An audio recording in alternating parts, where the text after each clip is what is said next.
ബീഹാറിൽ നിതീഷ് കുമാറിന്റെ നേതൃത്വത്തിലുള്ള എൻഡിഎ സർക്കാർ സത്യപ്രതിജ്ഞ ചെയ്ത് അധികാരമേറ്റു. രാജ്ഭവനിലാണ് സത്യപ്രതിജ്ഞാ ചടങ്ങുകൾ നടന്നത്. 9ാം തവണയാണ് നിതീഷ് കുമാർ ബീഹാർ മുഖ്യമന്ത്രിയാകുന്നത്. ജെ.പി. നഡ്ഡ, ചിരാഗ് പാസ്വാൻ എന്നിവർ ചടങ്ങിൽ പങ്കെടുത്തു.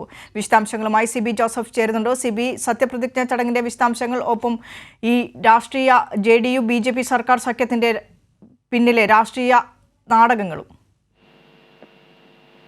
വിനീഷ, ദിവസങ്ങൾ നീണ്ട നാടകീയ നീക്കംകൊടുവിൽ ഇപ്പോൾ നിതീഷ് കുമാറും JDUവും വീണ്ടും NDAയുടെ ഭാഗമായിരിക്കുകയാണ്. ഇന്നിപ്പോൾ വൈകിട്ട് രാജ്ഭവൻ നടന്ന ചടങ്ങിൽ നിതീഷ് കുമാർ മുഖ്യമന്ത്രിയായി വീണ്ടും സത്യപ്രതിജ്ഞ ചെയ്ത് അധികാരമേറ്റു. ഇതിപ്പോൾ 9ാം തവണയാണ് നിതീഷ് കുമാർ മുഖ്യമന്ത്രിയായി അധികാരമേൽക്കുന്നത്. BJP നേതാക്കളായ സാമ്രാട്ട് ചൗധരി, വിജയ് സിൻഹ എന്നിങ്ങനെ 2 ഉപമുഖ്യമന്ത്രിമാർ കൂടി ഇന്നിപ്പോൾ സത്യപ്രതിജ്ഞ ചെയ്ത് അധികാരമേറ്റിട്ടുണ്ട്. ഇവരോടൊപ്പം തന്നെ 6 മന്ത്രിമാർ കൂടി സത്യപ്രതിജ്ഞ ചെയ്തു. അങ്ങനെ നിതീഷ് കുമാറൊപ്പം 8 മന്ത്രിമാരാണ്, 2 ഉപമുഖ്യമന്ത്രിമാർ ഉൾപ്പെടെ 8 പേരാണ് ഇന്നിപ്പോൾ സത്യപ്രതിജ്ഞ ചെയ്ത് അധികാരമേറ്റത്. ഇതിൽ BJP നിന്നും 2 ഉപമുഖ്യമന്ത്രിയും 1 മന്ത്രിയും 3 മന്ത്രിമാർ RJD എന്നിങ്ങനെയാണ് ഈ ഒരു മന്ത്രിമാരുടെ ഇപ്പോഴത്തെ ഒരു സംഖ്യ എന്ന് പറയുന്നത്.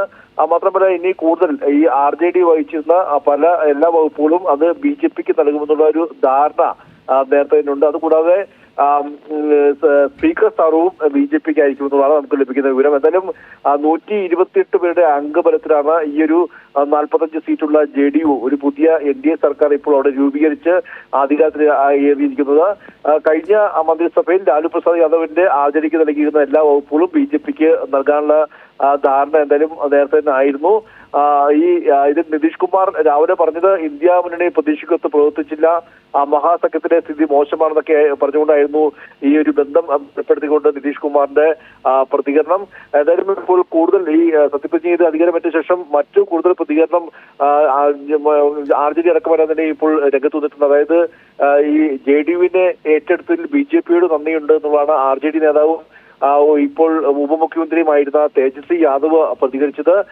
കളി ഇനിയും ബാക്കിയുണ്ട്. ഇനി ലോക്സഭാ തെരഞ്ഞെടുപ്പോടെ JDU ബീഹാറിൽ അവസാനിക്കുമെന്നാണ് തേജസ്വി യാദവ് ഇപ്പോൾ ഏറ്റവും ഒടുവിലായി പ്രതികരിച്ചത്. എന്തായാലും നിതീഷിനെ വെറും മാലിന്യ കുമ്പാരത്തോട് ഉപയോഗിച്ചുകൊണ്ട് ലാലു പ്രസാദ് യാദവിന്റെ മകൾ രോഹിണി ആചാര്യ എക്സിലൂടെ രംഗത്തെത്തിക്കുന്നു.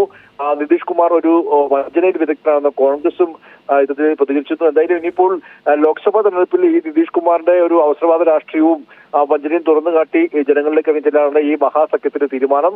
എന്തായാലും നിതീഷ് കുമാർ ഇന്ത്യ മുന്നണി പൂർണ്ണമായും വിട്ടുകൊണ്ട് മഹാസഖ്യത്തെ തന്നെ ഇല്ലാതാക്കിക്കൊണ്ട് NDA സർക്കാരിന്റെ ഭാഗമായി വീണ്ടും ഇന്നിപ്പോൾ വൈകിട്ടോടെ അധികാരമേറ്റിരിക്കുകയാണ് വിനീഷ.